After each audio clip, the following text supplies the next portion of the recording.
할렐루야. 오후 예배 말씀 앞으로 다시 한번 나오신 우리 성도님들을 진심으로 환영합니다. 주 안에 사랑하는 성도 여러분, 하나님이 기뻐하는 성도가 되길 원하십니까?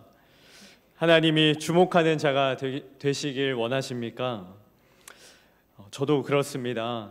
작고 보잘것없는 저지만 하나님이 저의 이름을 기억해 주시고, 건이라 너를 보면 힘이 난다, 너를 보면 기쁘다, 행복하다, 이렇게 말씀해 주시면 얼마나 좋을까요? 성도 여러분, 과연 우리 하나님께서는 어떤 자를 주목하실까요? 하나님은 어떤 이의 기도를 들으실까요? 몇 달 전에 저희 아이 둘을 데리고 놀이공원에 간 적이 있었습니다. 평일 저녁인데도 사람들이 정말 많아서 이렇게 제대로 걸어 다니기 어려울 정도로 실내가 붐비고 많았습니다. 아내 또 두 아이들과 함께 길을 가는데 뒤에서 갑자기 어떤 여성분의 비명소리가 악 들리는 거예요.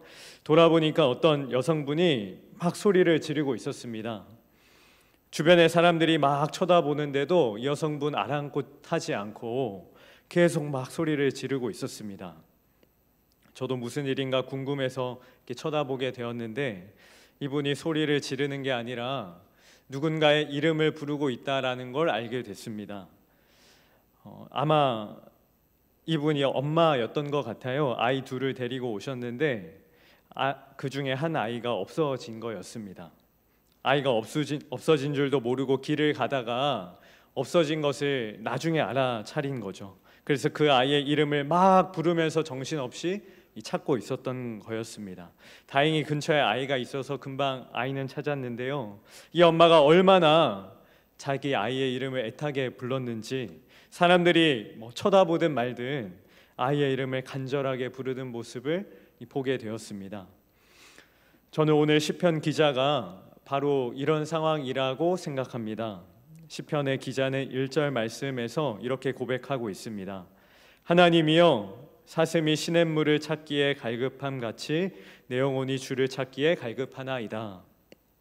사슴이 시냇물을 찾기에 갈급함 같이 하나님을 찾고 있다라고 말하죠. 저는 야생에 사는 사슴을 한 번도 본 적은 없습니다. 그래서 사슴이 시냇물을 찾는 그 갈급함이 어떤 것인지 경험적으로는 알지 못하죠. 그런데 저는 이 표현을 보면서 아이를 잃어버린 엄마의 갈급한 모습이 떠올랐습니다.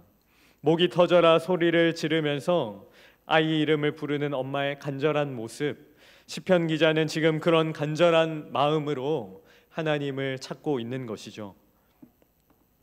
여러분은 사슴이 시냇물을 찾는 이런 갈급함처럼, 아니 아이를 잃은 어머니가 간절하게 아이의 이름을 부르는 것처럼 그렇게 하나님의 이름을 불러보신 적이 언제셨습니까?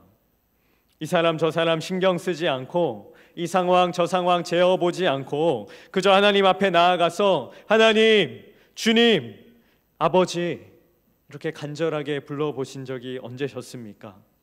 예배 시간에 인도자가 주여 외치자고 해서 그냥 입만 뻥긋하는 것이 아니라 잃어버린 아이를 찾는 어머니의 간절함처럼 주님의 이름을 그렇게 간절하게 불러본 적이 언제였느냐는 말입니다. 시편 기자는 본문 2절 말씀에서 그가 하나님을 얼마나 간절히 찾고 있는지 다시 한번 이렇게 언급하고 있습니다. 본문 2절 말씀입니다. 내 영혼이 하나님 곧 살아계시는 하나님을 갈망하나니 내가 어느 때에 나아가서 하나님의 얼굴을 배울까? 시편 기자는 하나님을 이렇게 지금 부르고 있죠. 내 영혼이 하나님 곧 살아계시는 하나님을 갈망합니다. 여러분, 지금 시편 기자는요, 죽은 하나님이 아니라 살아계시는 하나님을 찾고 있다 분명하게 말하고 있습니다. 영어로 하면 living God이죠. 살아계시는 하나님입니다. 죽은 하나님은 어떤 하나님입니까? 머리로만 아는 하나님입니다.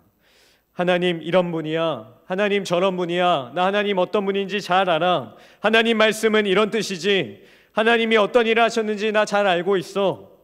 머리로는 알고요, 교리로는 잘 압니다. 그런데 삶의 변화는 없습니다. 머릿속에 있는 지식과 내 삶의 행실이 다릅니다. 내가 믿는다고 고백하는 내용과 내가 살아가는 삶의 일상이 다릅니다. 내가 아는 하나님과 내 삶에 경험되는 하나님은 다른 것이죠. 이건 죽은 하나님입니다. 죽은 믿음이죠. 시편 기자는 지금 죽은 하나님이 아니라 살아 계시는 하나님을 갈망하고 있습니다. 머리로만 아는 하나님이 아니라 내 삶에 실제로 역사하시는 하나님, 내 하루의 삶을 실제로 인도하시는 하나님, 내 죄와 나의 악함, 나의 실수를 용납해 주시고 선하고 안전한 길로 나를 인도해 주시는 살아계신 하나님, 그런 하나님을 지금 찾고 있는 것이죠. 하나님께서 정말 내 영혼을 인도해 주시고 지켜주시고 나를 변화시키시고 회복시키시기를 하나님께 지금 간절히 구하고 있는 것입니다. 시편 기자는 하나님의 얼굴을 뵙고 싶다 이렇게 말하고 있습니다. 여러분이 시편 기자는요, 하나님을 잘 아는 사람들입니다. 이 자리에 계신 여러분들처럼 하나님을 날마다 예배하는 사람이죠. 하나님을 향한 지식도 많은 사람입니다. 아마 누구보다 성경도 많이 읽는 사람일 겁니다. 기도도 많이 하는, 예배도 많이 드리는 그런 사람입니다. 그러니까 지금 이 시편 기자가 하나님의 얼굴을 뵙고 싶다라고 말하는 것은요, 하나님을 잘 몰라서 하나님 좀 만나보고 싶습니다, 그런 뜻이 아니라는 거죠. 내가 지금 성경을 너무너무 읽고 싶은데 성경을 읽을 수 없는 상황이어서 하나님 좀 만나보고 싶습니다, 그런 말을 하는 게 아니라는 겁니다. 기도를 하고 싶은데 기도할 수 없는 상황이어서 하나님, 내가 주님 앞에 나가서 좀 기도하고 싶습니다, 그런 말이 아니라는 거죠. 살아계셔서 내 삶에 일하고 계시는 나의 하나님, 내 삶에 역사하시는 하나님, 나에게 하나님을 느끼게 해주시고 내가 어떤 분이신지를, 하나님이 어떤 분이신지를 내 영혼이 깊이 느끼고 싶다라는 것이 이 시편 기자의 간절한 고백입니다. 내 간절한 기도에 응답하시는 그 하나님의 손길을 내가 경험해보고 만져보고 싶다라는 것이죠. 하나님이 안 계신 것 같습니다. 없는 것 같습니다.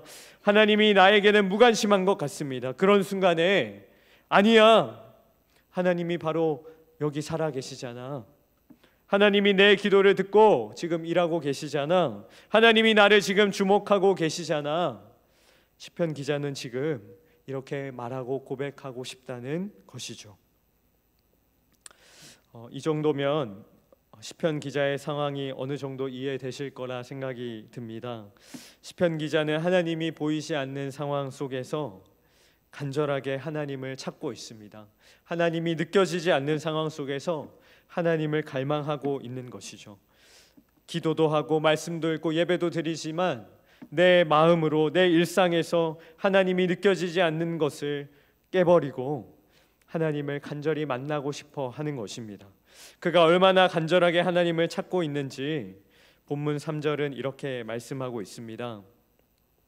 사람들이 종일 내게 하는 말이 내 하나님이 어디 있느냐 하오니 내 눈물이 주야로 내 음식이 되었도다. 내 눈물이 주야로 음식이 되었다. 지금 시편 기자는 울고 있습니다. 눈물을 흘리고 있죠. 그는 밥도 먹지 않고요, 배고픔도 잊어버리고 그저 하나님을 찾고 있습니다. 그는 울면서 눈물을 흘리면서 하나님께 기도하고 있는 것이죠. 성도 여러분, 여러분은 언제 하나님 앞에서 울며 기도하셨습니까? 언제 하나님께 나가서 눈물을 흘려 보셨습니까? 여러분은 언제 하나님을 생각하며 마음으로 우셨습니까? 하나님께서는요, 우는 자의 기도를 들으십니다. 하나님은 우는 자의 기도를 들으세요. 그냥 우는 사람이 아니라, 거짓으로 우는 사람이 아니라 하나님 앞에 나와서 우는 사람 말입니다. 하나님 앞에서 눈물 흘리는 사람, 하나님께 나와서 나의 울고 있는 마음을 내어드리는 사람, 그 사람의 기도를 하나님은 반드시 들으십니다. 여러분, 만약에 길을 가는데 다 큰 어른이 사람들 많이 다니는 저 홍대 거리 같은 곳에서 길바닥에 앉아서 엉엉 울고 있다고 한번 생각해 보시겠습니까? 그냥 눈물 찔끔 흘리는 정도가 아니라 큰 소리로 엉엉 하고 울고 있다고 한번 생각해 보십시오. 사람들이 다 쳐다보는데도 길거리에 앉아서 울고만 있습니다. 그런데 어느 한 사람도 그 사람에게 다가가지는 못합니다. 그냥 지나다니면서 수근수근 거릴 뿐이죠. 저 사람 왜 저래? 무슨 일일까? 아유 무서워. 어서 갈 길 가자. 모두 이렇게 수근거리며 지나가고 있을 때요, 만약 그 자리에 그의 아버지가 왔다고 한번 생각해 보십시오. 만약 그 자리에 그의 어머니가 지나간다고 생각해 보십시오. 모두가 지나가더라도 아버지만큼은, 그의 어머니만큼은 한 걸음에 달려가서 울고 있는 그 자녀를 안아줄 겁니다. 그 자녀가 울고 있을 그때에 한 걸음에 달려와서 자녀와 함께 그 자리에서 울어줄 것입니다. 그리고 그 자녀에게 이렇게 말하겠죠. 괜찮다, 울지 마라. 나와 함께 집으로 가자. 무슨 일인지 내가 다 들어주겠다. 이제 걱정하지 마라. 이것이 부모고 어머니고 아버지죠. 하나님은 우리 아버지 되십니다. 그래서 하나님은 우는 자의 기도를 반드시 들으십니다. 오늘 이 자리에 우는 마음으로 나오신 분이 계시다면 바로 여러분이 하나님께서 주목하시는 사람입니다. 하나님은 여러분의 그 눈물의 기도를 듣고 계십니다. 하나님 앞에서 울 일이 있다는 것, 하나님 앞에서 눈물의 기도를 드린다는 것은 은혜입니다. 하나님 앞에서 우는 마음으로 나아갈 수 있다는 것은 축복이죠. 왜냐하면 그것이 살아계시는 하나님을 만날 수 있는 길이기 때문입니다. 지난주 중고등부 여름 수련회가 있었습니다. 제가 둘째 날 저녁 집회를 인도하고 기도하는 시간이었습니다. 제가 돌아다니면서 기도하는 학생들 머리에 손을 얹고 기도를 하고 있었습니다.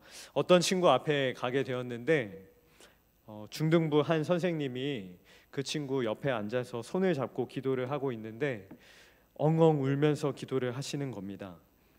그 선생님이 그렇게 기도하시는 모습을 저는 처음 보았습니다. 왜 울고 있었을까요? 그 학생의 손을 잡고 뭐라고 기도하고 있었을까요? 저는 다 모릅니다. 그러나 그 선생님이 그 학생을 위하여 진심을 다해 기도하고 있음을 저는 그 순간 볼 수 있었습니다. 여러분, 눈물은 진심입니다. 진심에는 반드시 눈물이 있습니다. 여러분, 이 남자가 나를 진심으로 사랑하는 사람인지 어떻게 알 수 있습니까? 이 여자가 나를 진심으로 사랑하는 사람인지 어떻게 알 수 있나요? 그 남자가 나를 위해서 울 수 있는 사람인가? 그 여자가 나를 위해서 눈물 흘리는 사람인가? 눈물에는 진심이 있기 때문이죠. 하나님을 진심으로 사랑하는 사람, 하나님을 진정으로 찾고 구하는 사람에게는 반드시 눈물의 기도가 따르게 되어 있습니다. 시편 39편 12절 말씀을 한번 보십시오. 여호와여, 나의 기도를 들으시며 나의 부르짖음에 귀를 기울이소서. 내가 눈물 흘릴 때에 잠잠하지 마옵소서. 네, 하나님께서는 우리가 눈물을 흘리며 주님 앞에 나아가 기도할 때에 응답하시는 하나님이라고 말씀합니다. 시편 56편 8절 말씀도 보겠습니다. 나의 유리함을 주께서 계수하셨사오니 나의 눈물을 주의 병에 담으소서. 내가 흘리는 눈물, 내가 하나님 앞에 울고 있는 그 울음을 병에 담으시는 하나님이라는 거죠. 시편 126편 5절 말씀입니다. 눈물을 흘리며 씨를 뿌리는 자는 기쁨으로 거두리로라. 눈물을 흘리는 자는 반드시 응답을 얻을 것이다. 반드시 열매를 얻게 될 것이다. 성경은 이렇게 말씀합니다. 주 안에 사랑하는 성도 여러분, 하나님은 우는 자의 기도를 반드시 들으십니다. 세상에 수많은 사람들이 살아가고 있지만 하나님 앞에 나와 우는 사람, 하나님 앞에 나와 눈물로 기도하는 사람을 하나님은 지금도 찾고 계시고 보고 계시는 줄 믿으시길 바랍니다. 개인적인 말씀을 드려 죄송합니다. 제가 많이 연소하지만 제 인생에서 가장 암울하고 또 어두운 시기를 꼽으라고 한다면 대학교 1학년 20살 때라고 할 수 있습니다. 내 인생에서 가장 많이 울었던 때, 모든 걸 다 버리고 그냥 도망치고 싶었던 때, 그런 때가 이 1학년 20살 때였습니다. 주일마다 교회를 갔는데요. 예배 때마다 하염없이 눈물을 흘렸던 그런 시절이었습니다. 그런데 요즘 따라 왜 그렇게 그때가 생각나고 그리운지 모릅니다. 내 인생에서 가장 어두운 시기인 줄 알았는데 지금 생각해 보니 그때가 하나님을 가장 깊이 경험한 때였습니다. 그때가 내 인생의 가장 암울한 때인 줄만 알았는데 지금 생각해 보니 그때가 내 인생에서 가장 찬란하고 가장 아름다웠던 시절이었습니다. 하나님과 동행했던 시간, 하나님을 붙잡지 않으면 살아갈 수 없었던 시간, 하나님이 없이는 살아갈 수 없었던 시절이 바로 그때였던 것 같습니다. 지금은 그때 고난은 사라졌지만 고난과 함께 하나님을 향한 눈물도 사라진 것 같습니다. 나는 언제 하나님을 위해서 운 적이 있었나? 나는 언제 세상에서 우리 주님의 이름이 멸시당하고 있을 때에 하나님을 위해 울며 기도한 적이 있었나? 나는 언제 한국의 교회가 고난과 핍박을 당하고 있을 그때에 교회를 위하여 주의 복음을 위하여 눈물 흘린 적이 있었나? 나는 언제 조국의 아픔과 분열 때문에 마음 아파하며 주님의 마음으로 온 적이 있었나? 나는 언제 이 땅의 청년들이 죽어가고 있는 순간에 그들을 위하여 눈물을 흘렸었나? 나는 언제 저 어두운 북녘 땅을 위하여 북녘 땅에 살아가고 있는 영혼들을 위하여 기도하며 운 적이 있었었나? 나는 언제 복음을 위해 헌신하고 있는 선교사님들을 위하여 눈물로 운 적이 있었나? 저는 요즘 따라 20살 하나님 앞에서 눈물로 살았던 그때가 왜 이렇게 그리운지 모릅니다. 주 안에 사랑하는 성도 여러분, 하나님 앞에서 눈물이 회복되는, 눈물의 기도가 회복되는 저와 여러분이 되시기를 주님의 이름으로 축복드립니다.